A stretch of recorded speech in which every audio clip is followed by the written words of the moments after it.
Welcome to Co-op Mode, round 136. This is the official video game podcast of Secret Friends Unite. I am one of your hosts, Todd Oxtra, from beautiful Sauvage, Minnesota. It's April. It actually feels nice. I'm nursing a dog who has an injury and hopefully gets better.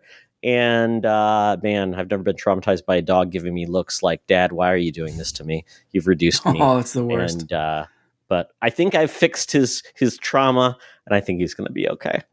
Mark, Good. You're a tired guy tonight. You've been doing parent duty since last night. So we said we're going to commit to a shorter episode. So we've already got a was it a safe word? I guess we're calling it. If Todd goes too long. I will try not to use it, but we'll see if I have to use the safe word. My little guy wasn't feeling the best last night. He's feeling great today with just whatever it was just quick in and out. But it was a long night last night and back to work today. So I'm still excited to be here. Let's talk video games. We are. Video games will keep us in a good mood, keep us energized, and we'll have a good time, folks. Well, we want to also start with thanking all of our awesome Patreons in our Secret Friends squad. And folks, if you're not a member, you're listening to this with the ad version, try out the Patreon free trial. Ads are gone. You get exclusive content. You can try that for 7 days and get binge as much as you want, and then hopefully you'll stick around for more of the awesome content we've got coming. So we're going to have some new things coming in this year. I'm cajoling a few things, a couple secret things for the Secret Friends. Hopefully that will be coming soon. And before we do that, Mark, can you thank the fine people with our patrons? Absolutely. Yes, I have to thank our Friends with Benefits tier, including John Sedorf, the Phoenix Sisters Cosplay, Brennan Myers, Matthew Keel, and Corey in HD, as well as our BFF tier, the amazing Nias family. That's Sean, Stella, and Henry Nias, and the incredible Missy Merchant. Thank you all so much for helping us out, helping make this happen, helping keep the lights on, and hoping you're enjoying the content. Yeah, and you know what? If you don't have the money right now, no problem. Though we would appreciate, sharing our content, giving us a review on Spotify, iTunes, YouTube, podcasts now. Share, just tell people, hey, or, hey, if you're interested in being on our podcast, let us know as well. We've had a lot of great guests frequently and recently, and we would love to have more along the way. Mm-hmm. Mark, I think this is the segment that gets people really energized for our podcast, and that is buy, rent, return. Folks, it's very simple. We pick a topic, and you have to buy one, rent one, and return one, just like the good old days of Blockbuster. I did change the logo of the Blockbuster because it doesn't even exist anymore, so I put our co-op mode logo on this. Not the one I have in my spreadsheet, but it's out there now. So I think that's appropriate. We're going to, because you know what would make sense, Mark? For us to go into a brick and mortar store. I think that's our next thing. Yeah, definitely. 100%. That's the next. That's what we're saving up all the Patreon money. We're going to open up a brick and mortar co-op store. I want to be a cashier jockey. I want to be one. That's exactly it. So this week, we've had some recent superhero gaming announcements that made me think of what are your favorite superhero game series? And we've had many from the early times with the old Batman game on the NES that was not really a Sunsoft game. That was kind of weird. We had a bad Spider-Man game on the Atari 2600. Superman's had a lot of bad games. But recently we've had some good ones. So I decided not to punish us with bad games. I picked some pristine series that I think are really great. And I think they will speak for themselves. Batman Arkham series. If you think about it, there's 4 games in that series if you include Origins. Marvel Spider-Man, there are 3 if you include the Miles Morales spinoff. And then Marvel Ultimate Alliance, which we got 3 games. The last one was on the Switch.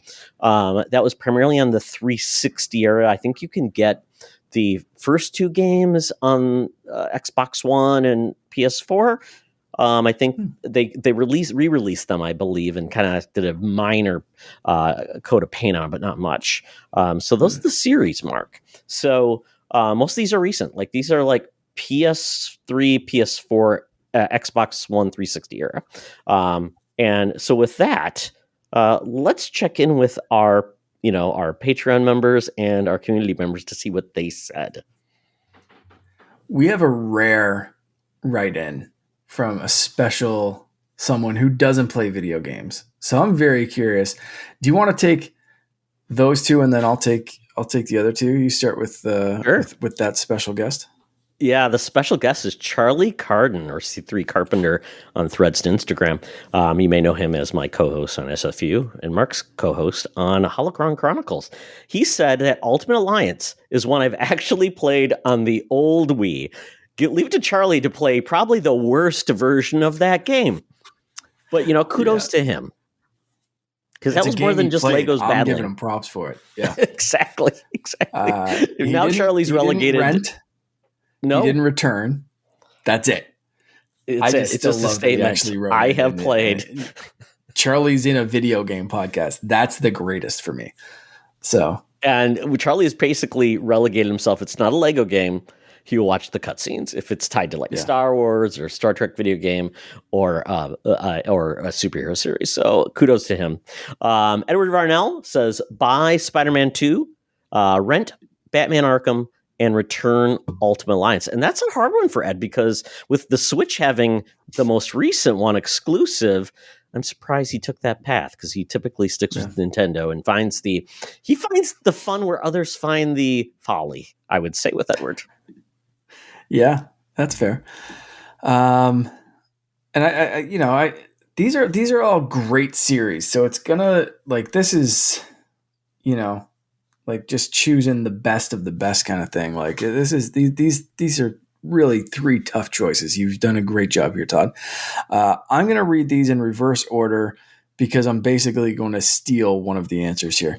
So I'll start with The Winter Gamer by Spider-Man because he still hasn't played it, but it's twice the Spider-Man. He still hasn't played Spider-Man 2. But I think that series is going to be his buy. Rent the Arkham series because once you beat everyone up, you have to restart. And hunting those Riddler trophies with no combat in between can be really boring in the last one. Get it. Return Ultimate Alliance because I prefer more of a specific superhero and their powers versus having to balance a whole bunch. Totally get that. Totally valid stuff. Famous Seamus wrote in with an answer that basically I'm going to steal. So this is Famous Seamus and myself talking, but it's all Famous Seamus. I'm just stealing his. So buy Batman Arkham, the best superhero game series ever. Yep. The series that forever changed how melee combat is done in games with a huge, fantastic voice cast led by the most iconic Batman and Joker, Kevin Conroy and Mark Hamill. You can't beat that. Also, Arkham Origins, seriously underrated. I enjoyed Arkham Origins. It wasn't as good as the other ones, but I still enjoyed it. Totally valid everything there that Famous Seamus said. Rent, Marvel's Spider-Man. I have to say it. These games made you feel like Spider-Man. Definitely. Great gameplay, beautiful visuals, and some really well-written stories led by great performance by all the voice actors. 100%. They took what made Arkham work. They Spider-Manified it. That's right. I just said Spider-Manified it. Spider-Manified it. But yeah, 100%. Like the Spider-Man games are incredible. And then Return, Marvel Ultimate Alliance. Someone has to draw the short straw. That's it. I remember playing the first game when I was a teen, and this is how I learned about a lot of Marvel characters like Doctor Strange, the Inhumans, Namor, and more. Plus, did everyone else suddenly remember that we actually did get a third game on Switch? I did, and now I immediately forgot it. I liked that game on Switch, and Nintendo made it happen. Like, give Nintendo some credit. Yeah. I thought it was good. But I completely agree with this ordering. I think Ultimate Alliance here just drew the short straw. I think they could do more with this. I think, hopefully we'll see another thing, and hopefully we will see it on something that can push performance and graphics. I'd love to see Ultimate Alliance 4 hit everything, or just hit Xbox or something. Like, you know what I mean? Like, there's stuff to do. I think Sony has enough platform specific superheroes that they can leave Ultimate Alliance alone. But I'd love to see another one. But like Seamus said, this one draws the short straw. So 100%, this is my ordering as well. Pretty darn close to my reasoning. Yeah, that's it. So Seamus, thanks for giving me my answer. Excellent choices. I mean, there's really no wrong choice here. It's not like there's the bad sequel. It's like, or it's not like there's the Batman Forever, or no, sorry, Batman and Robin version of the game mixed in here. It's just they're all good and they all have positive qualities. So and this is where it's really, two of these are very hard for me, because it's essentially Sophie's Choice, which is just kind of sad. And I don't want to have recency bias, but I kind of do in a way. Marvel's Spider-Man is my buy, because every game has only got better. And I love that. It didn't peak. I think what they did with Spider-Man 2018, Peter's story, mixing in Miles as not Spider-Man yet, and covering all the characters and telling one of the best Spider-Man games or Spider-Man stories of all time was amazing. And then coming back with Miles Morales, when I remember when the game was first coming up, like, oh, it's just a short little game. I'm like, no, that was a full-fledged game, gave Miles the focus and really introduced his unique powers. I loved it to pieces. It had such a cool vibe, considering it focused more on Miles' world, developed focused on his culture and the areas where he lived. And it was amazing. And it was cross-gen. It was the first cross-gen one we got, where it was like on PS4 and PS5. And those load times, even though in Spider-Man, you don't want to fast travel because you want to just travel, but it did have those fast load times. Like, holy crap. What's a load screen anymore? That was amazing. And I just love the way it looked. I never played it on PS4, so I couldn't tell you if it was like, day to night, but it was amazing. Right. And then the most recent Spider-Man 2, amazing game. And then bringing in two heroes together, telling those disparate storylines was amazing. So it just, to me, is like, wow, every entry improved upon itself. My rent would be the Arkham series, because in a lot of ways they're each a little different in what they do, and sometimes it's an improvement, sometimes it's I wish they'd done more of that. Like, people love Arkham because the first one, Arkham Asylum, because they truly felt it was a Metroidvania. It was more enclosed. It felt like you were really looking for that. Hey, how do I get there? I can do that. And it was just amazing. And that fighting combat was just phenomenal. Now, the weird Joker and battle at the end, a little goofy, but I still loved it. Arkham City, when you blew up and you're in the city, that was amazing. Just gliding everywhere, the side missions, the things you didn't have to do, but you could do. And if you did them, like, oh, that was amazing. You could do the Riddler trophies if you just wanted to stay in that world and do all that stuff. So definitely a fantastic sequel. Origins, Mark, I played that on the Wii U. Yeah, me too. And I loved it. It was great. You had the touchscreen and you played it. I loved it. I thought the performance was good. And I never played the DLC on the Wii U, so I bought it on PC. The DLC is fantastic. That's the best part of the game, when you're going back in the Penguin and you're doing all these extra things. Yeah. So that's a highlight, which I didn't think about it, because I played the DLC in the other games and I felt like they were so, but I thought, I think part of the problem, that game gets blamed because it did have some technical hiccups, but I think after time it all got worked out, and it was a real, once again, I feel like it's right neck and neck with those three games, doing something a little bit different, each of them. The Arkham Knight, I really liked a lot. I love the storytelling. I love what we got with all those things. The Batmobile, a lot of people, that to me was, it didn't kill me. It wasn't like, the worst thing ever, but I did feel like it was very controversial, but still phenomenal series. I love it. Yeah. And the sad part is we don't know when we're getting another one. Yeah, I mean, Suicide Squad's technically supposed to be the continuation of that world, right? which is so weird because That's it what they should say, have Mark. That's what they been, say. yeah, and it should have been what's the other one? Gotham Knights. Gotham Knights.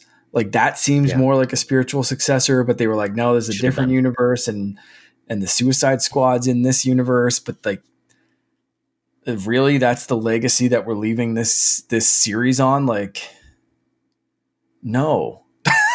Like this No, is I that's it, know. right? It's So so, frustrating yeah, because you it realize, is. like, well, even if they came back to it, it took them like 6 years to make Arkham Knight. And then if they even start a new game now, we're talking another 8 years until we get another Arkham game, which is just hurts my heart, Yeah. Yeah. And it could be For cool to them. see them go back to something as contained as Yes. Arkham Asylum. You can take Batman and stick him in a location or a situation where it is contained. He has to escape some catacombs that Ra's al Ghul put him in, or some sort of fight club underground something that Bane has him trapped in.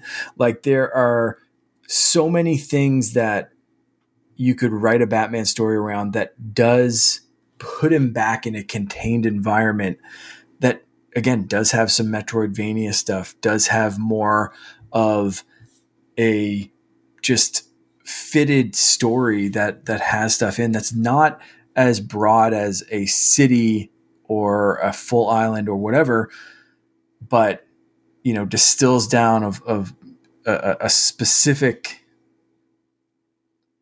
part of Batman that you Yeah. want to start going.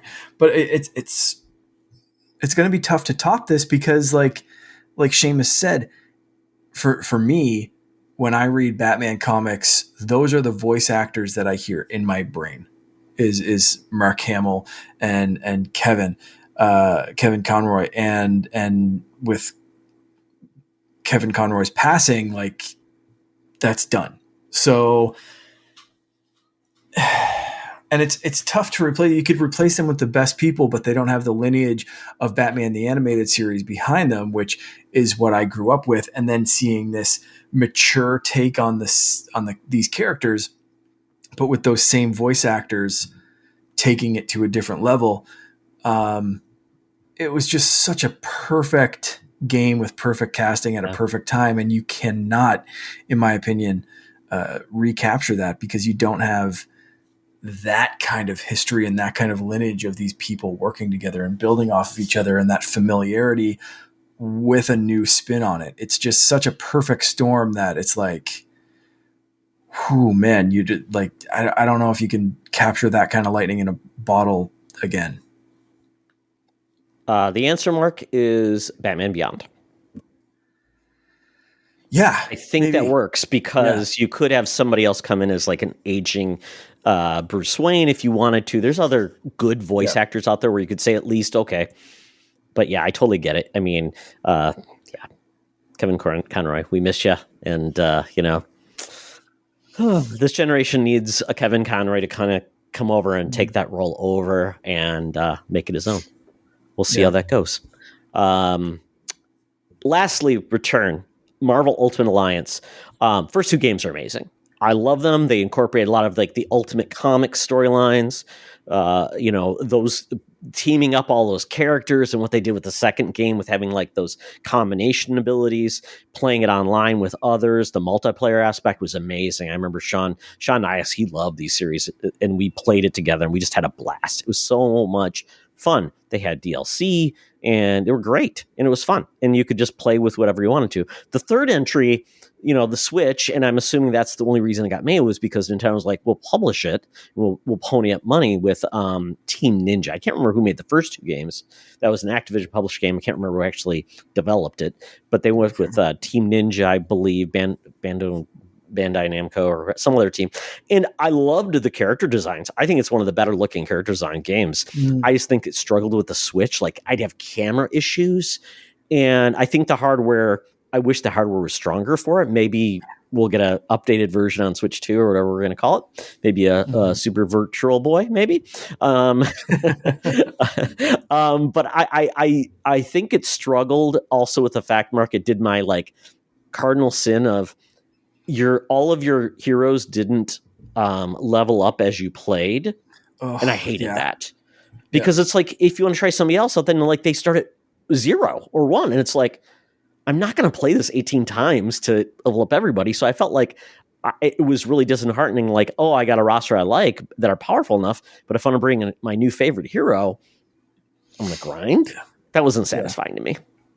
But I loved it. I mean, I liked what they did, and I liked the fact that they made it about, incorporating, the MCU with the Avengers, more of that story like Thanos and the Black Guard? I'm trying to remember their names. Thanos' team, the Black... Name's completely escaping me. Something like that. But I thought it was cool. It was very synergistic, and I liked it. Black Order. I own it. I actually used one of my vouchers for that game. So I probably should get back to it, but it was very frustrating. It kind of annoyed me at times. But that's what I'm going to return. And I would hope that we get a relaunch of that or X-Men Legends. Either of those would be great to come back. Yeah.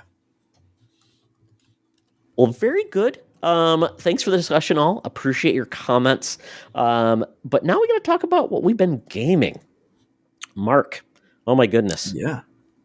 Got a new game on there. I want to hear your thoughts about this. I do, yeah. I finally got some game time to myself. I kind of reclaimed my Switch a little bit.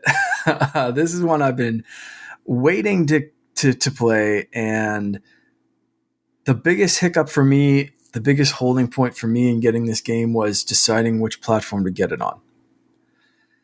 Because I knew it would run better on Xbox Series X. I knew that the frame rate was high. It was locked. I knew that there were some visual effects. I wasn't too concerned about the visuals for most of it. It was mainly the fluidity. So that I've been playing Prince of Persia: The Lost Crown. So I knew Xbox was going to be silky smooth. The best place to play it, I think, was going to be the Xbox Series X, as far as like performance and just. And you kind of want that in this kind of game. But I also knew that with Finn's new affinity for video games, with my own gaming time being a little limited, being able to play on the Switch in handheld, especially on the OLED, was going to be like kind of a saving grace for me actually finishing this game and really putting my time into it. So I downloaded the demo on Switch. There's no demo on Xbox. I really wish I could have compared them both before I played it. Really? But I couldn't find a demo on Xbox. I thought so too. I played a demo on, maybe I played demo on PS5, but okay. I remember playing a demo. Yeah. Weird. Maybe they took it down. I don't know. I couldn't find it. Maybe I'm just dumb. I have no idea. I looked briefly for it. I couldn't see like a download demo button. So I was just like, screw it. But I read a couple of reviews that said the Xbox version was like, the PC was like up here as far as like, the frame rates can do whatever you want, whatever. But they were like, so like the Xbox version was going to be silky smooth, really nice to look at, no HDR10, but like still look visually very, very pretty, blah, blah, blah. So when I knew that, I was like, you know what? I'm going to play it on Switch. I'm going to see how the timing is, because I knew there was some like timed quick time kind of moves or something like, flash yellow, flash red, no to attack, no to block, no to parry, no to dodge. Those parry timing. Yeah. Parry timing is always super crucial. And if the frame rate hiccups, if there's some slowdown or whatever because of hardware, that's a no-go for me. I need my games to be silky smooth, like Celeste and that kind of stuff, or like something that, if the Switch isn't going to keep up, count me out for a game like this. I loved the demo for this game. Absolutely loved it on Switch. Knew right away, this is where I'm going to play this game. And it was on sale. So realistically, like I have been loving this game so much that down the road, if it goes on sale again or even drops a little bit lower, I might not be opposed to picking it up on Xbox and seeing what the performance does. But for right now, I've been playing on Switch and I absolutely love it.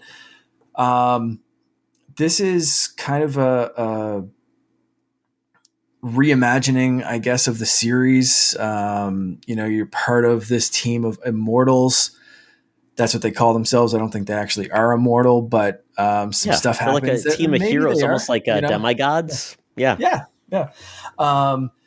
But yeah, the prince, something happens. You have to go on a rescue mission with your team, and I don't want to give away any story spoilers because the story is way better than I anticipated it to be. Yep. Holy crap. There's some twists and turns. I thought this was going to be a bolted on story for a really cool platformer, kind of, minor bits of time travel or different time powers and that kind of stuff. I didn't expect the story to have twists and turns. I audibly gasped at one point, and my wife was playing next to me. She was playing on Xbox, and I was playing on my Switch and handheld. And she just like paused hers and looked at me like, "Did you just like clutch the pearls gasp?" And I'm like, "Yeah." Like I did. It was like a my heavens.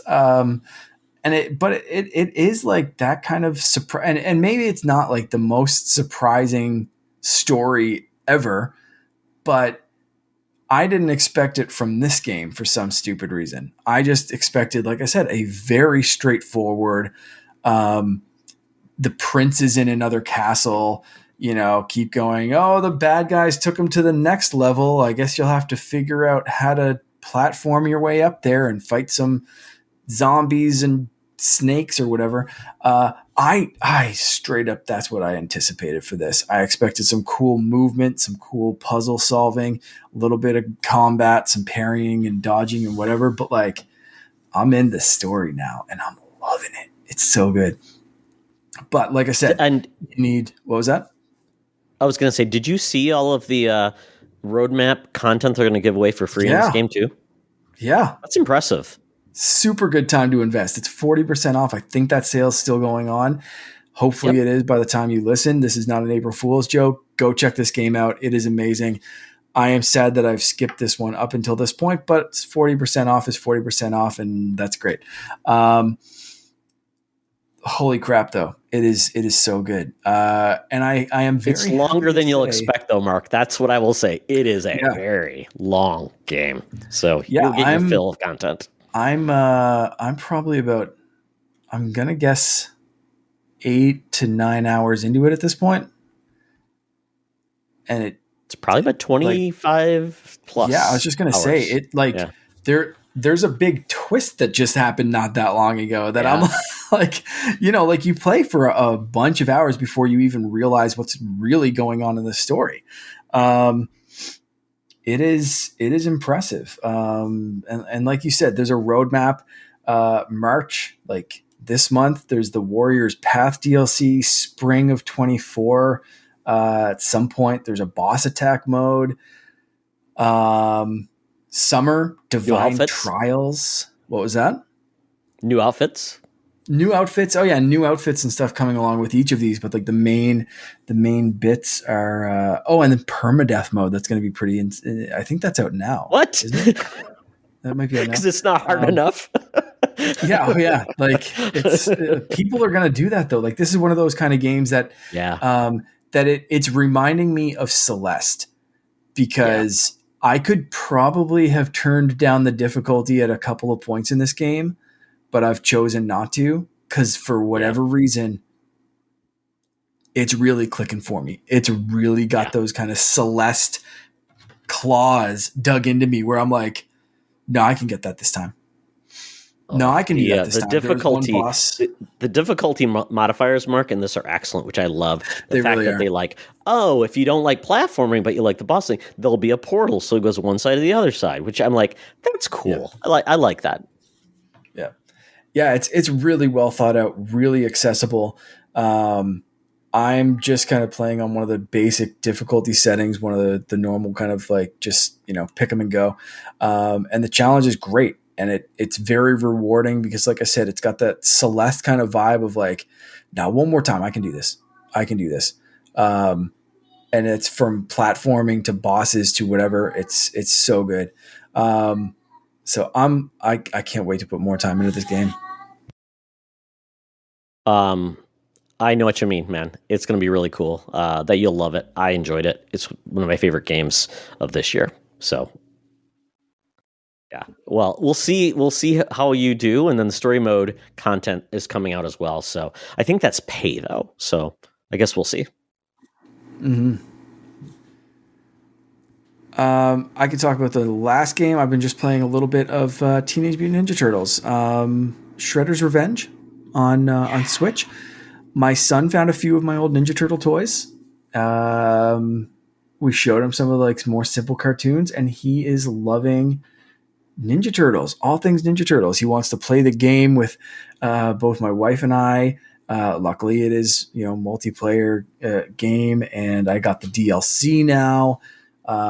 This game's so good. Again, it's one of those things that the characters that you don't play do not get leveled up. In this game, it doesn't matter as much as something like Ultimate Alliance, but it is funny to go and see like characters at 0 and other characters like double digit experience or whatever it is. But it's so great because he can just kind of like run around or button mash or just jump up and down. Or like at one point there is a boss battle and he's like standing in the corner just like, hey, look, when I leave him go, he like spins his swords around. I'm like, please punch Bebop so we can finish this. But it's they do know, like it's fun. It's a good time. So that's really all I've been playing.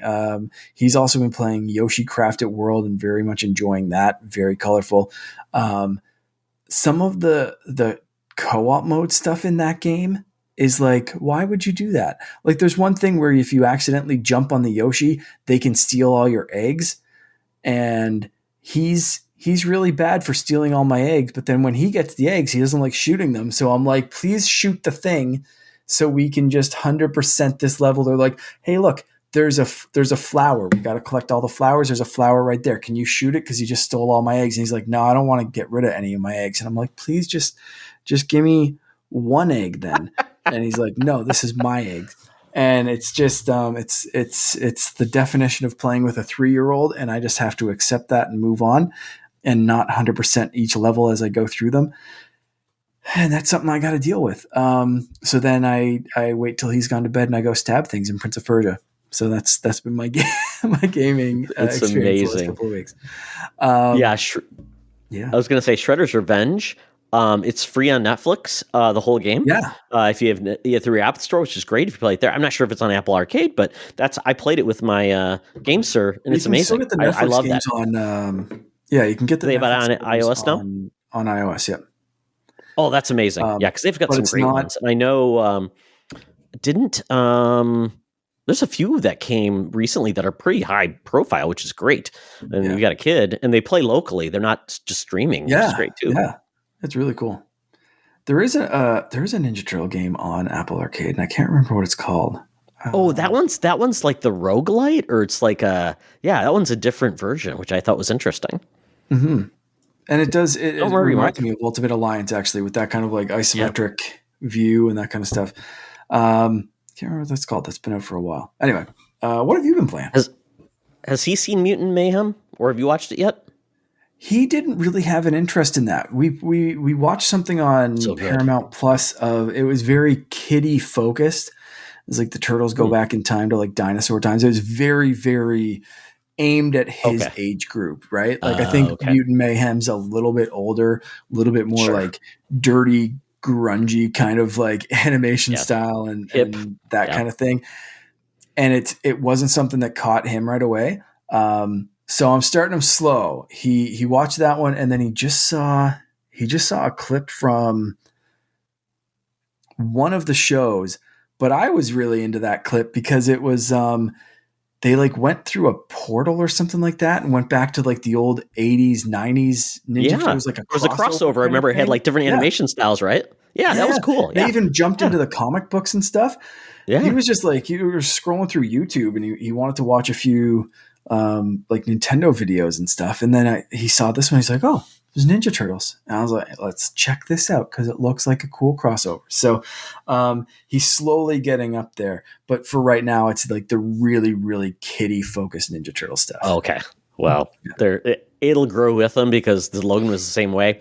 When he watched that one CGI animated TMNT on Nickelodeon that he loved to pieces, and that one was a little bit more not mature, but Logan liked it because it had the storytelling that got really cool. So that is awesome. Everybody, there's like the Turtles and Power Rangers. They like just always doing something new. For every You'll always have generation.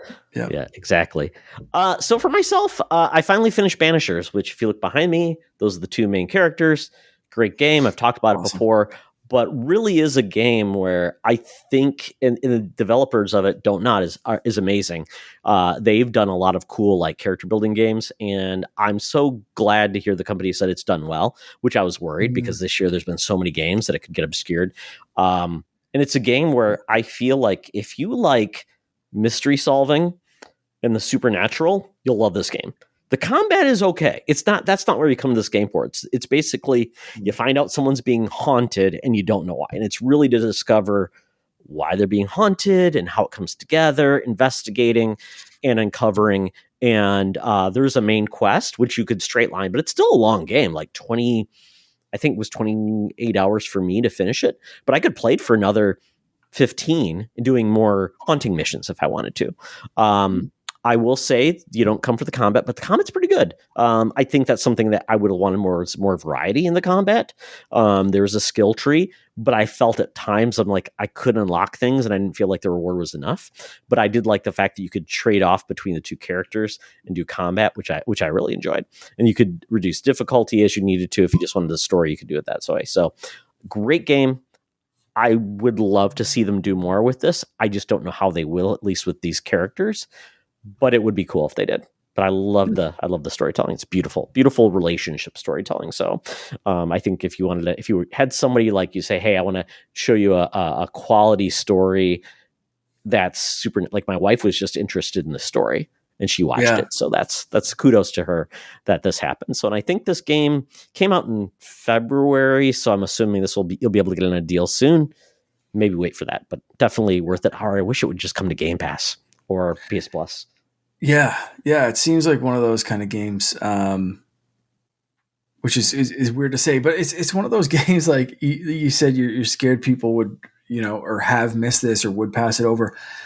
This is one of those games for me that I have to be reminded that it's out because I remember the trailer and I remember thinking, damn, that looks really cool. And then you just said that you played it and I'm like, isn't that game coming out in this summer or something? Like that game's out already. How did you finish it? What the heck's going on here, Todd? So it's one of those games that I instantly missed. And that's why I love talking to you and jumping in our Discord and being like, oh shoot, right. That's not a Yoshi game that my son's obsessed with.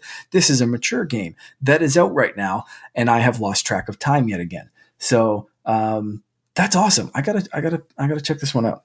I might wait for a sale. I might wait for a Game Pass or some kind of service or a sale or something, but it's definitely one I want to check out because it looks super interesting.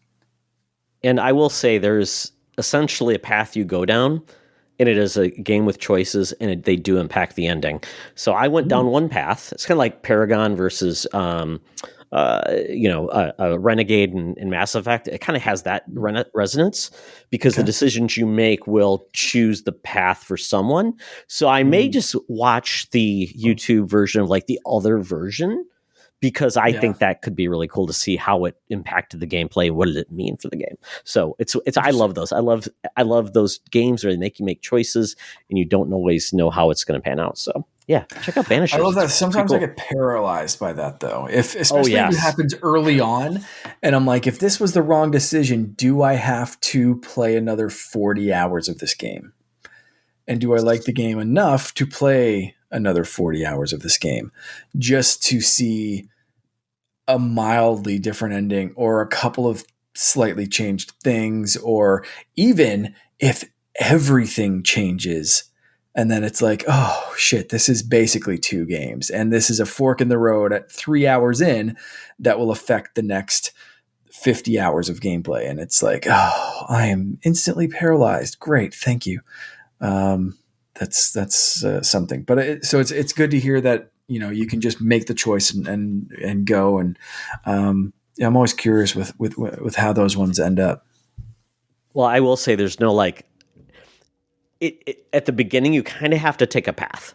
And then but the game like halfway through allows you to kind of change your mind, which I thought was cool because it's like, okay, you played enough of it now to understand. It's like when you choose a class at the beginning of a game, like, oh, that was the worst choice I ever made. Yeah.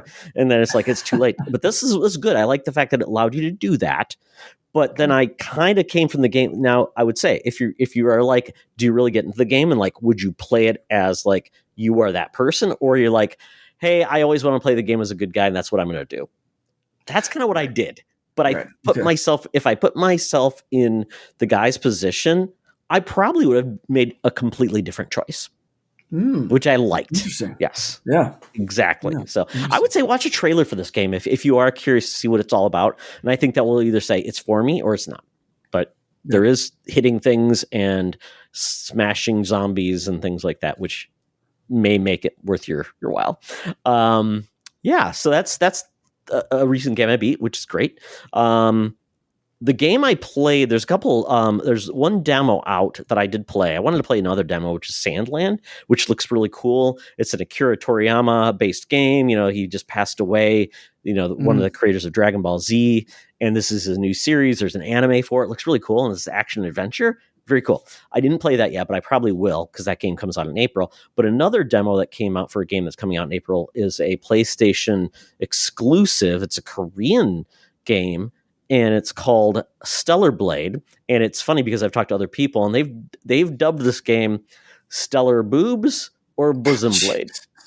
Oh my God. And I almost put a background behind me because if you look at this game, Mark, and some of the scenes, it's like gaming hasn't matured as much as I hoped it would. It is definitely screenshots now. It's very Bayonetta-esque. Oh, it even goes like harder than Bayonetta at times because it's at least Bayonetta had a lot of like resonance as a character. She embraced her sexuality. She knew what she was. This character feels like I don't know. It just feels like this is a guy was behind this and it had a guy's sensibilities, which is just kind of sad. And this game is, I'd recommend anybody check out the demo on PlayStation 5 if you want to. This is a Sony published game, but it's not by Sony Studios. It's essentially a Devil May Cry action game. Yeah, that's the best way to put it. A lot of combat. There are some decisions. There's a lot of like powering up, leveling things up. You have a companion with you who's like a robot, but essentially you're an army of these sexy ladies that are taking down creatures on when you arrive on the planet Earth. As you're arriving in these like space blimps, they're all getting shot to hell. It's like, holy crap. So these women go in these pods and they have to come down. And not many of them survive. It's like a crew that goes in. But Mark, the rest of the crew is kind of like wearing bodysuits and like they're badasses with melee weapons primarily, and you're taking on these weird creatures. The main character is like wearing like this weird sexy outfit with like a lady tie. And it's like, I'm completely drawn out of it at that point. It's very gory. The combat is kind of that slash and hack and slash and power up and melee and parry. And I'm like, okay, maybe I can find the fun in that, like a Bayonetta, where it's like, you're not coming for the story. You're just coming for the fun. I absolutely hated the combat. I always judge a good action combat game, a stylish game, by how you move and how you strike and the complexity of your melee system and like Devil May Cry and Bayonetta. I feel like it's just so much fun and you choose how stylishly you kill everyone. and you can team it. This game, I didn't feel like that was apparent. I felt like the jump, which I want when I jump in those games, I want to feel like I'm jumping, doing flips, and doing things side to side, coming in, parry, doing that type of thing. Mm-hmm. This felt very stiff, and not what we want from this kind of game. No, and I'm like, wow, it just felt like it was a complete miss. This game is getting a lot of attention for its visuals, which it's a pretty game, but it didn't strike me as like, oh wow, this is amazing. I don't feel like this is something that PlayStation should be proud of having as an exclusive and to put their hat on it. And this is not a great year for PlayStation. So the fact that this is one of their big hitters, ooh, I am just definitely not gonna. I was in my GameFly queue. I removed it promptly. Ouch. And I will wait to watch the reviews. It's for some people. Some people are saying like this is the best thing. Everything is going to be, but I'm like, I think there may be ulterior motives. Yeah. If you catch my drift, Mark.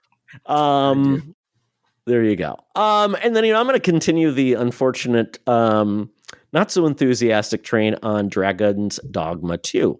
Okay. Got it from GameFly. I believe I did play the original Dragon's Dogma, and there was a Risen, which was kind of like a pseudo expansion sequel back in like the early 2010s, and it's a weird Capcom action RPG where one of the big, I guess, focuses is you could pick people up and throw them, and and they could jump on your shoulders, and you could grab onto people or enemies and attack them. That was like their big thing. Like you can grab onto things. So that's, I guess, a big thing. But it also had this pawn system, which is a really cool idea. And the fact that essentially you're this person called an Arisen. You create your own character. I chose to be a lion man. I can't remember what I gave my name. I gave myself a really ridiculous name. But essentially you walk in and you're basically a slave or like an indentured servant. You're working in a mine. You then like you have to show that you can lift a rock and bring it up to something, and that shows you're doing a good job. And all of a sudden a Medusa comes in, Mark, and you got to take on the Medusa, and you want to kill the Medusa, but you can't kill the Medusa, and she escapes. And then someone tells you, oh, you die. The Medusa took your heart. Or no, the dragon. That's what it is.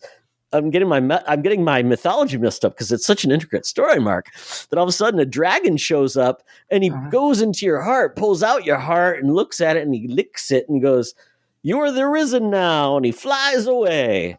And I'm the Risen, Mark. Like literally, congratulations. Exactly. Now what the Risen is, don't know. But everybody starts referring you to as the Risen, and then these people come up to you and says, "I want to be your pawn.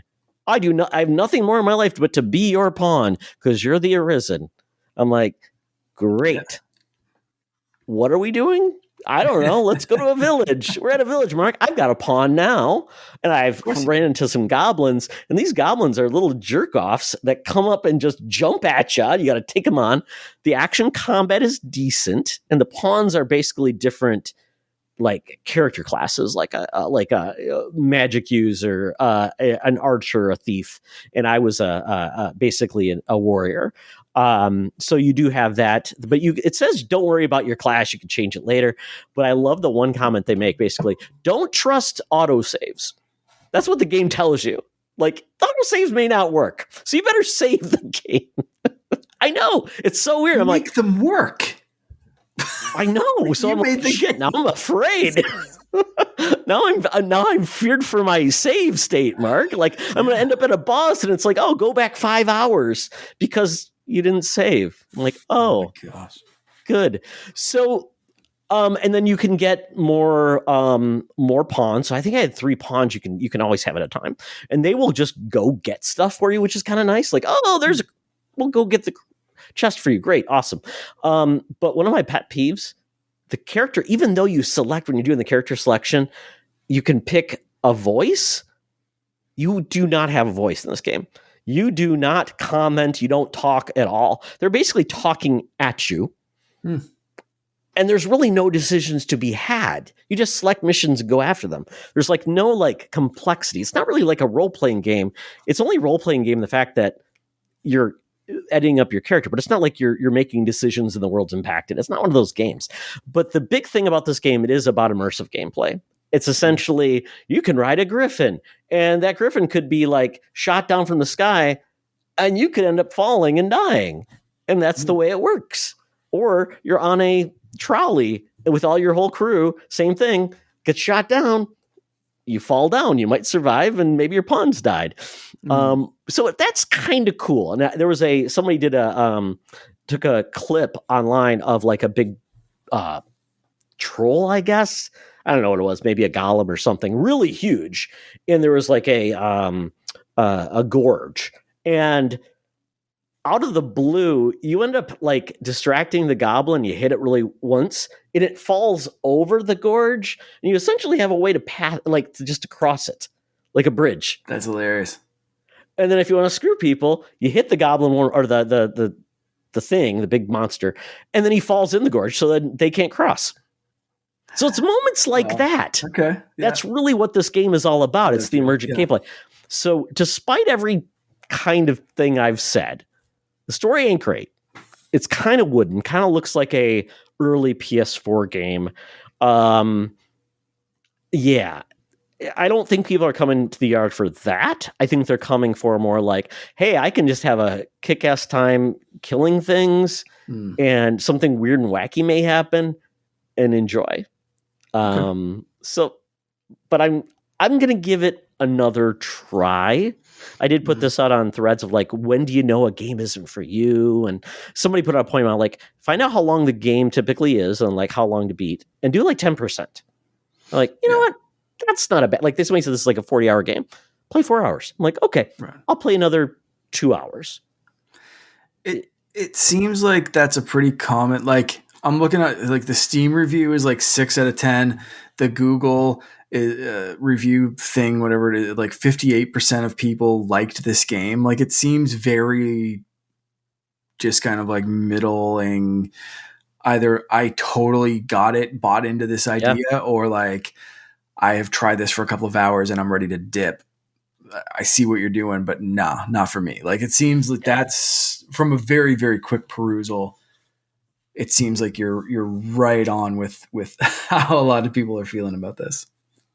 And that's fine. Like I said, I just got to get out of this FOMO where, I'm missing out. And thank God for GameFly, because I don't feel like I'm wasting $60 and I'm trapped because I like spent all this money. So I will give it another try. And then, there's other games coming out in April I'm very excited for. So we'll see how that goes.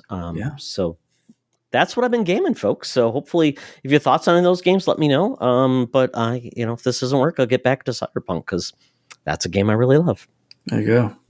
There's never nothing to play. That's the great thing is no. You can always like me going back to Ninja Turtles. There's always something new or something old to get into. Something blue. There we go. So with that, folks, before we get into the bonus round, please take a second to listen to this ad. Hey, Secret Friends Unite, let me tell you about Zencastr.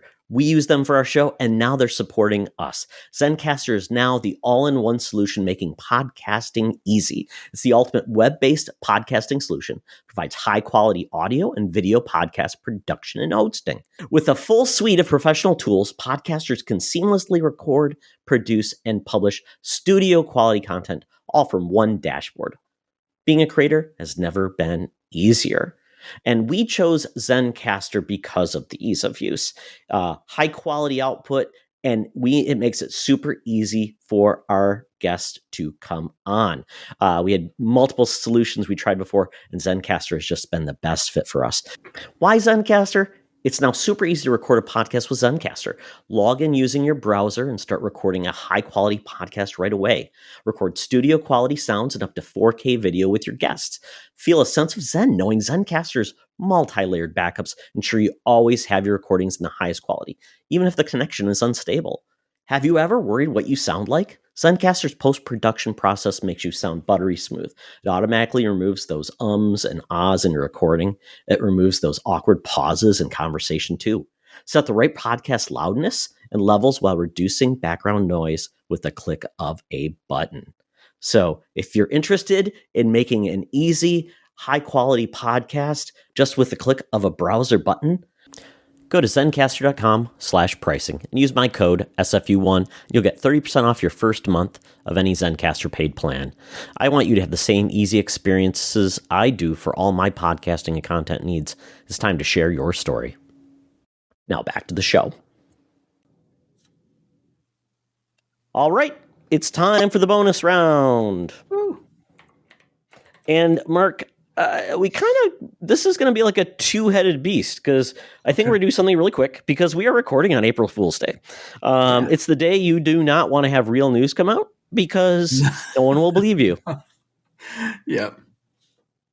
So we decided, I think we're each going to talk about a couple of our favorite April Fool's Day jokes, just to kind of get everybody in that mindset of what April Fool's means to them.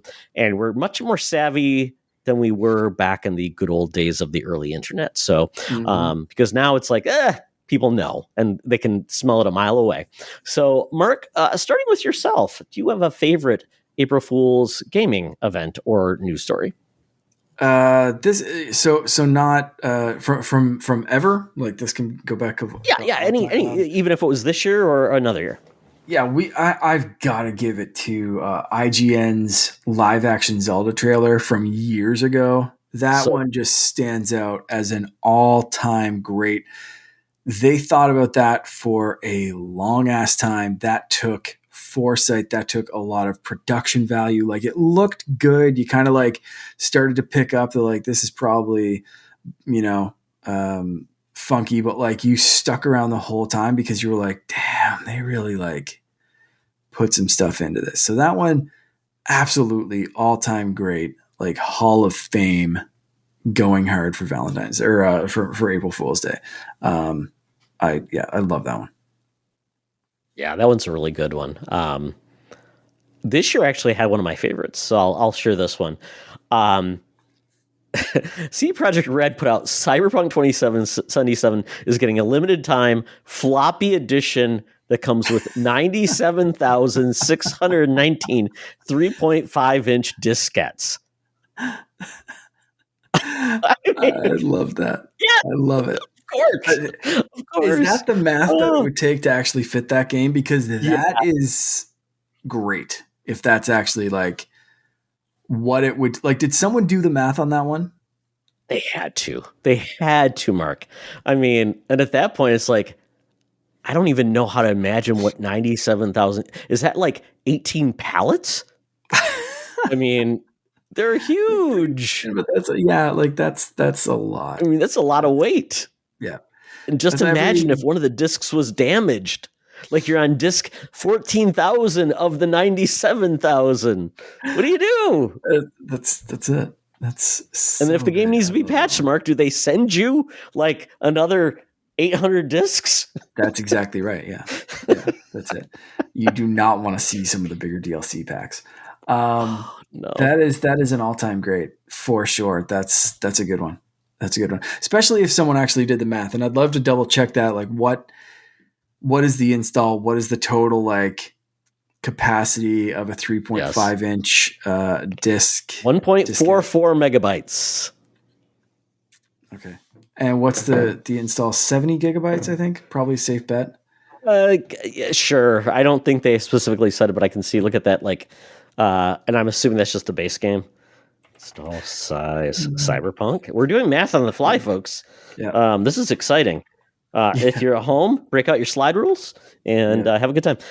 60 to 75 gigabytes. It's weird when they give you a range. Just say 75 gigabytes. 75. Okay. I don't even know. Like I'm gonna double check that. You'll need a spreadsheet. That's it. I love that. I do that every once in a while. Not even for April Fools. I don't know why I keep saying Valentine's Day. I'm looking at like a pink heart there over behind my computer that my son was playing with. I like doing that even when it's not April Fools at work. Someone will ask how much horsepower a vehicle has. I work at a car dealership, and I'll say it has 500 horsepower, but it has 120,000 duck power. which I think is more impressive. How about a Chihuahua power? I don't know I that mean, conversion rate. I actually do know the conversion because rate of people, ducks to I horses. pretty much because ducks. I mean, when you think ducks, is that the flying rate or is it the waddling rate, Mark? I mean, come on. You know what? I'm not really sure. See, there you go. So you need like people know what a Chihuahua looks like when they run because they have those Chihuahua races. Like I live near a racetrack and they do like the Chihuahua races or the Dachshund races. So we know what that looks like. The duck rate, though, that's a little controversial. Well, it's You have to change general rule is 131.2 ducks for one horse. So whatever how your about moose? vehicle is, Mark, you're Canadian. moose would probably be a lot Is stronger it like than a horse. double? So then Is it like double? You think a double? Like is a moose twice a horse?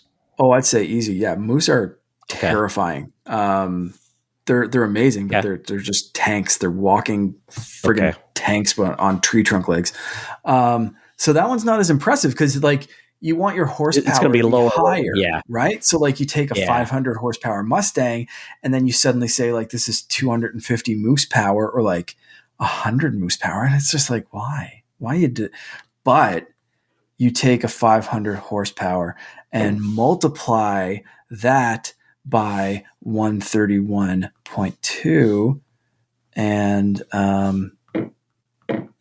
then you have 65,600 duck power, and it's like you can't compete with 65,000 ducks.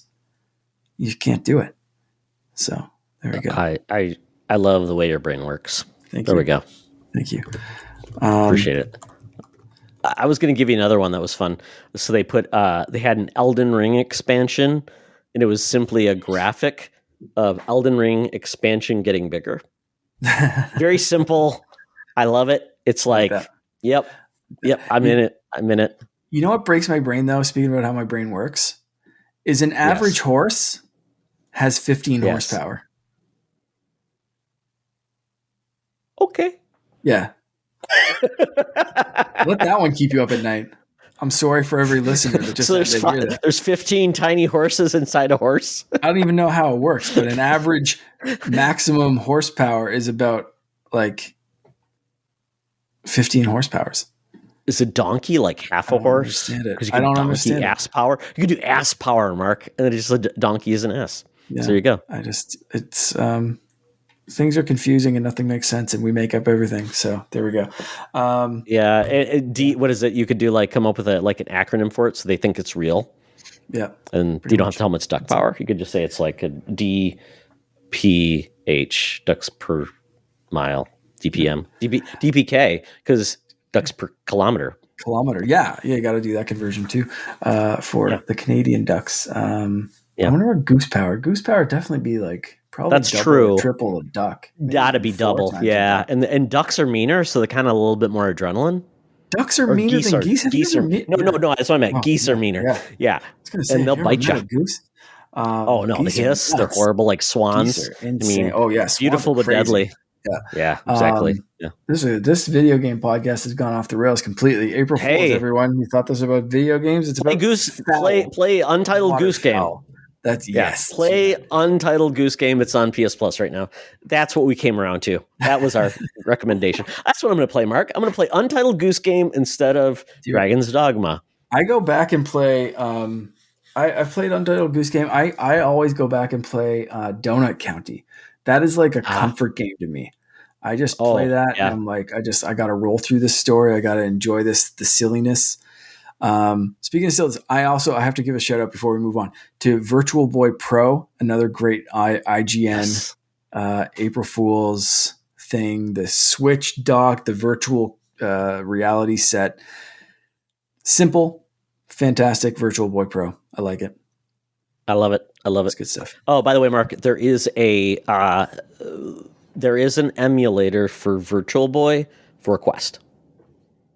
Ooh.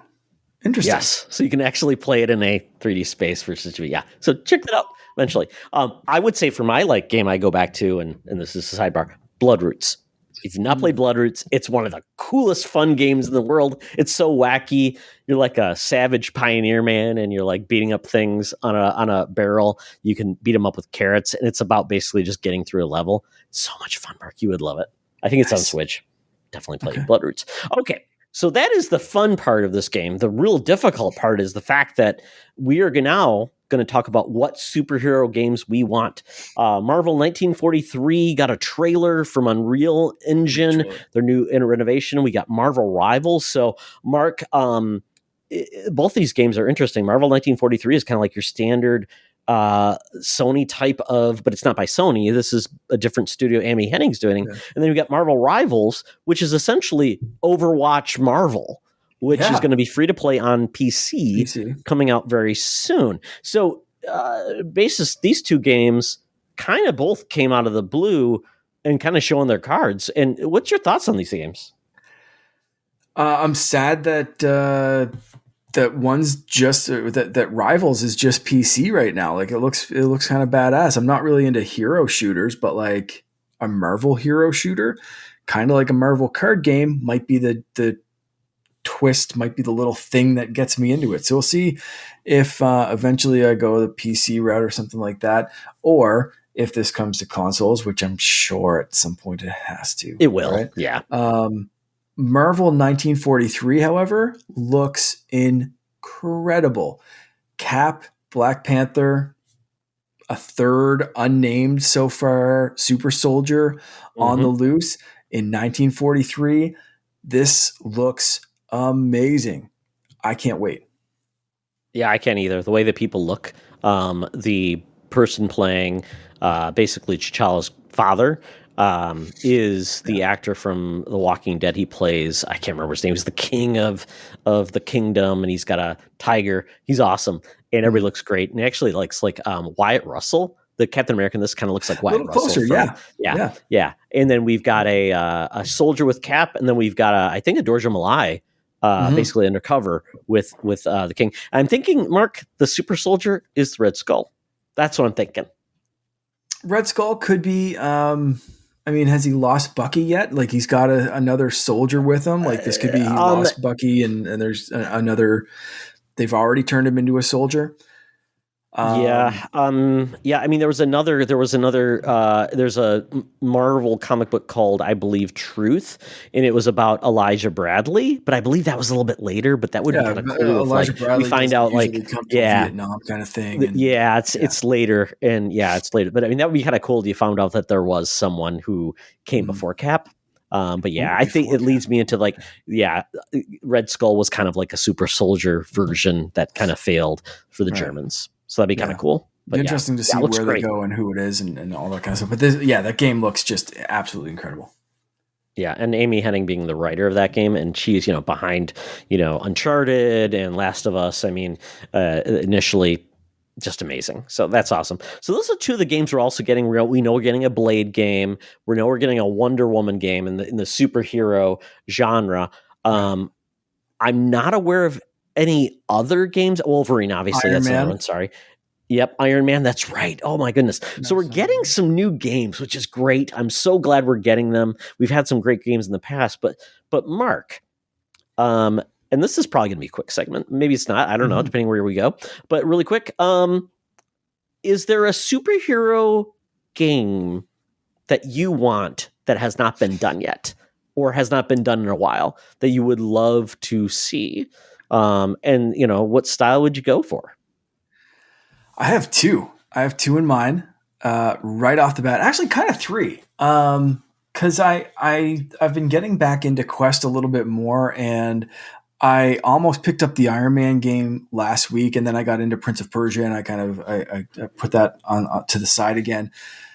But I was thinking about virtual reality superhero games, and Iron Man seems really, really cool. But I also think another couple of things could work very simply, or even like an Avengers game. But the two that stuck out to me were like a Cap game where you get to throw the shield and you can actually feel like you're throwing it and you see it in your 3D space and you catch the shield back.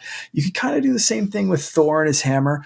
And then you could do another one with Hawkeye. I think that'd be really cool. So like, I would imagine there could be more to the gameplay, but you could also just do as like a simple kind of like Mario Party like mini game kind of thing of like throw cap shield. Okay, here's what we're gonna do. The next stage is like hit 100 targets with Hawkeye's bow.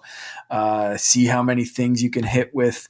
Like in one lineup, like Like an wait till Avengers bad guys training, line up, like an Avengers Avengers training training or something like that, right? Yeah, simulator. Yeah. yeah. I think that'd be cool, right? Like throw Mjolnir and see how many things you can get all lined up in a row, or like learn how to curve Mjolnir when you throw it. And like, yeah, like you said, Avengers training, I think would be really cool, because a lot of the complaints of VR are when there's too much motion, people get sick. When there's too much going on, they don't want to stay in that world. So I think those quick kind of collections where you can just jump in, do some target training with Cap, do shooting with Black Widow, do, whatever it is. Like, I think those kind of things could be really fun. You could even get the workout vibe in there with like Hulk or someone like that, with like, smash the targets as they come to you. Like there's a whole bunch of like those quick little mini games, the little flavors of different motions and different actions that I think you can get in VR. That, yeah, I like pick the superheroes. I'm just rhyming off like the Avengers that people are familiar with, but like, yeah, let's just like pick some superheroes and let's go for mini games. But like, I'd love to play that kind of thing. And I think the pick up and go rather than like a complex story would be the way I would prefer doing it in VR. But anyway, the other one I thought of, I had originally thought maybe just Iron Fist or Daredevil, but screw it. I'm going with the full Defenders team. And because I'm playing so much Teenage Mutant Ninja Turtles, I'm going old school side-scrolling beat 'em up action. Beat 'em up. Beat 'em up, 100%. Have the different styles. Have Luke Cage just be the tank that's like a little slower but stronger. Have Daredevil and Iron Fist as like your straight up brawlers. Have and like you could toss a few in there, right? Like Jessica Jones could kind of be like that middle ground kind of thing. Even throw Punisher in there for some like ranged attacks or something like that. But like when he's reloading, he's a little bit more vulnerable or something. Like just like the Turtles in those games, like, Donnie has more range, like some of them are faster, slower, whatever. You have that little balance. I really like, I think that could just be fun, and you pick a Defenders team where, yeah, they're powered, but like a little bit more muted than like a god who can light up the whole place on, with lightning or, electric blast powers or whatever. Like it's, like I think a more grounded thing works for that beat 'em up on the ground kind of style. Mm-hmm. And I'd love to see that, going back to like that kind of arcade. We talked about the arcade of that was the last episode, right? We talked about arcade games and classics. Yeah, arcade beat 'em ups. Yeah. Arcade beat 'em ups. I love that. And having played extensively the last week or so, a fantastic arcade beat 'em up, I'm still ready for more. And I think that'd be a great one. Yeah, and I will build on that. We essentially have got, the updated Teenage Mutant Ninja Turtles brawler with Shredder's Revenge. Why don't we do the same thing with X-Men? X-Men 97 has been fantastic. Yes. I want basically a new version of the X-Men arcade game, but I want an updated roster. And then I want to basically it could be a live service game where not in the way that like we say like live service where it's like, you always gotta be like, but more of like they're going to do hero packs or something like that. Like, oh, now Bishop's involved. And it's like, because X-Men has 1 billion characters.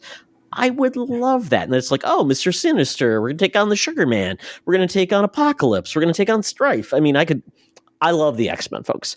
I've got a podcast. That's why I do all this. And I would love that. And just think of like how they updated the looks of Shredder's Revenge. I'm like, why isn't every hero license doing this? Because or like classic license Power Rangers, why aren't they doing this stuff? It seems like a no-brainer, and it's so cool. Get some like Way Forward, get other teams to do this, and it would just be so cool. Charge $30 for it and people would love it. Yeah. Bring out like arcade sticks. You can say, oh, it supports your arcade sticks. So you can feel like you're in the arcade again too. Like I think 8-Bit Do has one. I think there's a couple fighting sticks that are like that. And it's just the same way. It's just like you're at the arcade. Yep. It could work. Yeah. 100%. If there were a few more games that supported it, I would love to invest in an arcade stick. I'm not going to get it just for Ninja Turtles, but like if this started to become a genre, 100% I'm getting an arcade stick. Like I want that feel. If they announced X-Men, like a couple more games that like I think I could really sink into that would support that. Yeah, count me in. I love it. Next, I'm cheating, Mark, because I have two more. I said two. So one is going, and these are going to be DC focused because DC, unfortunately, has had the highs and the lows. Suicide Squad, we don't want to talk about that, but I'm going to go with one of my favorite heroes in the DC universe, Green Lantern. But I'm talking Green Lantern Corps. And there's such a broad range of characters, and their approach to using the Green Lantern ring and the capabilities are amazing. And I would love that. There has not been a good Green Lantern license game, and I would think that would be really cool. And I'm trying to think like how would you best approach that, because they have flight abilities, they have power abilities, and I'm trying to think what would work. And I think of like a game like Anthem taking that style, because essentially you could then say, okay, well, I've upgraded myself, so I have more willpower, or I've opened my mind to do more things. So it's almost like it's almost like the Matrix. Oh, I know kung fu. Boom. Yeah. Oh, I understand this. Or I'm like, oh, I like cartoons. So I'm gonna use like punching bags or something like that. I love anime, so I'm gonna do this. Or I like, technical warfare, so I'm gonna bring in an Abrams tank. So I think there's some cool things you could do, and you could make it a multiplayer game, kind of like Guardians of the Galaxy, because I think Guardians of the Galaxy did multiplayer really well, where you would just ping off each other. But you could also say it's 4-player co-op, but not like live service. It is, and then if you had AI content, so you could choose your roster of Guardian or Green Lanterns, go off on missions, and they could adapt one of the classic stories by Jeff Johns. Love it. That's what I'd like. Go to different planets, kind of works. Yeah. Then lastly, I am a sucker for the Justice Society of America. Which is like kind of like of the old school DC universe where you've got Sandman, you've got old school, Jay Garrick Flash with the helmet, you've got a Green Lantern who's different, you've got Starman, you've got Dr. Fate, you've got Wonder Woman, you've got a Wildcat. Stargirl, if you've not seen it yet, is one of the greatest. I love that series. It's on HBO Max now, but it started as CW. Great, very family-friendly superhero show, a lot of teen drama, but I loved it. So that's what I want. And I would love to see them like have basically someone be like almost like if you think of like the Avengers game, where you would go off and you get a team and you'd like say, okay, I'm going to be in the background. I'm going to send them off to do missions and stuff and take on classic DC villains. I want that. Now, I don't want hordes of like minions, but I would love it like almost like you've got like, these are the Penguin's thugs, and they all look like the Penguin, and that's at least they're recognizable. Then you take down the Penguin, or you take down someone else. So I would think that would be a cool thing to do as a game, but basically make one person kind of like the protagonist in the background to lead, and I think that could be a lot of fun. And you could play around with their different skill sets and things like that. I don't know if that will ever happen. I know, James Gunn has kind of stepped away from saying everything has to be connected. If a game's coming out with DC, it's got to be. He's kind of said games don't really, because they take so long to adapt and all these things, they said are not tied to it. Yeah. So I would love to see that, because I think DC needs to do something with their games. Can't just be Batman games. Cannot just be Batman games. We need Superman. We need somebody else, and it can't just be villains, because come on, guys, let's not do that.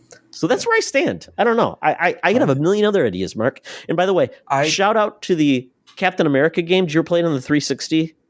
Yes. Great game. It was kind of like a God of War, but you shoot it's a great game. I own that on my 360. Still do. I realized that both of mine were Marvel, so I'm going to throw out a DC one very quickly, and that is Aquaman's Wave Race. So you can ride like the what is it, the seahorse?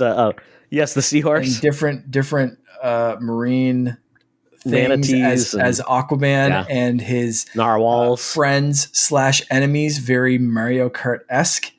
So you've got Black Manta and Ocean Master and Mara and Aqualad, Aquaman. Everyone Mira. just Yep. teaming up together. And Boba Fett, his dad, Boba Fett, Aquadad.